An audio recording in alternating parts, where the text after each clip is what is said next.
Unemployed ka ba? Walang trabaho? Pwedeng-pwede kang mag-apply dito sa online loan application na ito. Hello mga ka-London! Loan dito, loan doon. Panibagong araw, panibagong online loan application na naman ang ating re-reviewin at pag-uusapan. Tara, samahan niyo akong alamin kung ito na ba ang magiging solusyon sa pera problema natin. Kung bago ka lang sa channel na ito, ay huwag mo kalimutang mag-subscribe at i-click ang notification bell para lagi kang updated sa mga susunod pa nating mga videos. Yes, dito nga sa online loan application na ito, kahit wala kang trabaho or wala kang work, ay pwede ka pa rin makapag-apply. Ano nga ba itong online loan application na ito na pwedeng mag-loan basta ikaw ay 18 years old at isang Filipino citizen. At isang ID, isang valid ID lang din ang kailangan para makapag-proceed sa application. And dito sa OLA na i-review natin ngayong araw ay pwede daw makapag-loan ang first-time user ng mula 2,000 pesos up to 85,000 pesos. So yung 85,000 pesos na yan, sa tingin ko lang ay para sa repeat borrower na yan at kung may maganda kang credit history sa kanila. At bago nga tayo dumako sa ating review ngayong araw at pag-usapan ang online loan application na ating i-review nga is, gusto mo ba ng instant cash? Dito sa ating channel ay namimigay tayo ng GCash sa maswerteng mapipili. Ano nga lang bang dapat mong gawin? I-like lang ating video, mag-comment sa comment section para sa chance-ang manalo. Nagkakaroon ka na ng idea sa mga online loan application and at the same time, may chance ka pang manalo. Ano pang hinihintay mo? I-like na ang ating video at mag-comment na sa comment section.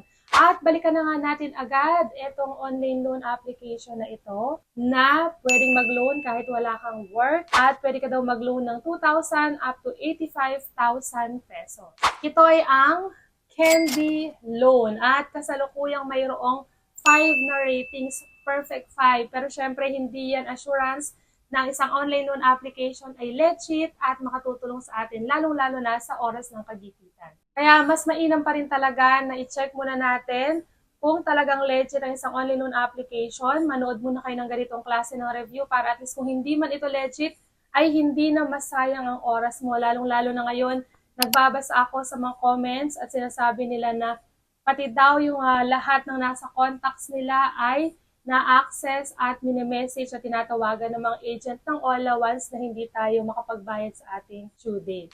Napakarami na ngang naloko ng mga online loan application na yan. Marami na rin ako nakikita ng mga nagre-reklamo. Kaya naman, mag-ingat tayo bago tayo mag-apply. Siguraduhin muna natin na sa legit na OLA talaga tayo mag-a-apply. At para nga masabi nating legit, kailangan reasonable yung ibinibigay na credit limit, mababa yung interest at kung ano-ano pang mga service fees, at syempre, yung loan term. So, syempre, alam naman natin na lahat naman ng online loan application ang gusto nila ay kumita. So, dapat wag din tayong magpapalamang masyado at wag tayong kakagat agad, lalong-lalo na kung mataas ang ibabawas sa credit limit na ibibigay sa'yo. At ito nga si Candy Loan ay meron daw interest rate na 0.04% to 0.07% per day. At ito nga ay hindi mada-download ng mga Android users dahil hindi siya available sa Google Play Store. Ito nga lang po ay mada-download sa App Store. And para nga makapag-login or makapag-register tayo dito kay Candy Loan, so kailangan natin ilagay ang ating active phone number para makapag-send siya sa atin ng verification code. At pagka-login ko nga, ito yung bumungad sa akin na credit limit. So pwede daw ako mag-loan ng mula 4,000 pesos up to 20,000 pesos. And ang kanyang interest rate nga daw is 0.05% at meron siyang loan term na 91 days. At ang mga ID na pwede dito kay Candy Loan ay UMID, driving license, passport, TIN, SSS, voter's ID, health card, national ID at ERC. So ito yung mga ID na recommended nila. And ito naman yung iba pa na kailangan nating filapan. So syempre sa basic information or personal info natin, gender, education, marital status, number of children kung wala, 0 lang. Loan purpose, kung para saan, bakit ka naglo-loan, kung saan mo gagamitin. And then kasama din dyan yung email, dapat active at nakaka-receive ng messages.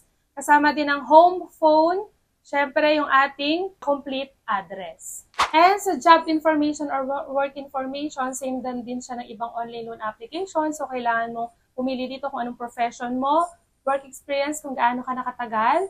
Kasama din dyan ang monthly income, salary type, salary day kung kailan ka sumasahod, job type, and then yung company name, company phone number. So mag-ingat lang tayo sa pagbibigay ng ating company phone number dahil nga sabi ko sa inyo, maraming ola ngayon na pati lahat ng contact sa phone natin is na-access talaga nila. Kaya naman siguradong apektado tayo pati sa work if ibibigay natin yung company phone number natin. Of course, yung company address. And hindi mo na kailangan magbigay ng iba pang documents, supporting documents, kagaya ng payslip. At dito nga sabi ko sa inyo, kahit unemployed ka, is pwede ka pa rin makapag-apply.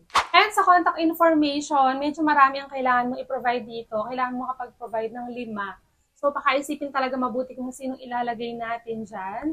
Kasi nga, once hindi tayo matawagan, sila yung susunod nilang tatawagan. Ako, yan yung pagkainga-ingatan natin, yung pagbibigay natin ng contact reference. And dito naman sa payment account information or yung bank information na tinatawag natin, pwede pa rin through bank at e-wallet. So, ito yung mga pwede GCash, Paymaya, GrabPay, at OmniPay.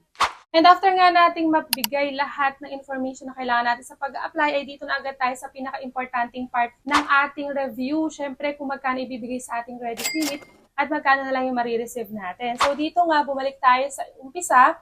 Ito, nakalagay dito, Candy Loan. Loan amount is 6,000 pesos at ang loan rate niya is 7 days lang. So, dito makikita mo na agad na 7 days lang is kailangan mo nang bayaran yung amount na ilo-loan mo, although wala pang ipinapakitang loan details. And pagka-click ko nga po dito kay Candy Loan is lumabas na audit failed yung 6,000 na credit limit. Pero may under certification siya dito na 800 pesos. So yung loan amount is 800 pesos at 7 days pa lang is kailangan na nating bayaran yung ibinigay niya sa ating 800 pesos na credit limit. So dito nga kay Candy Loan is hindi siya nagbibigay ng detalyadong credit limit. So yun lang ipinakita niya sa atin or ipinasilip niya sa atin. So kung kayo ay meron na ngang experience sa paglo-loan dito kay Candy Loan, pwede niyo siguro yung i-share sa ating comment section. Pero ang sigurado lang dito is 7 days lang talaga kailangan mo nang bayaran yung amount na niloan mo. And kung gusto mo nga itry na mag-loan dito kay Candy Loan, ang decision po ay nasa sa inyo na kung itutuloy nyo pa rin. Ang purpose lang ng ating review is bigyan kayo ng idea kung magkano ba ang pinapa-loan, magkano ang mababawas, at syempre, yung kanyang loan term dahil importante yan. Lalo na sa atin na nangangailangan ng pera is wala naman tayong agad-agad ibabayad dyan. Kaya naman, lagi natin i-consider yung mas mahabang loan term sana or repayment na method. So, yun nga ang kabuang loan details neto ni Candy Loan. Kung gusto mong manalo sa ating pa-GCash giveaway, i-like lang ating video, huwag kalimutang mag-comment section para sa chansang manalo. Nagkakaroon ka na ng idea sa mga online loan application and at the same time, may chance ka pang manalo. Kaya naman kung madalas kang nare-reject, dito sa atin is baka sakaling ikaw na ang susunod na mapili. Hanggang dito na nga lang muna ang review natin ngayong araw. Hanggang sa muli mga ka-London! Bye-bye!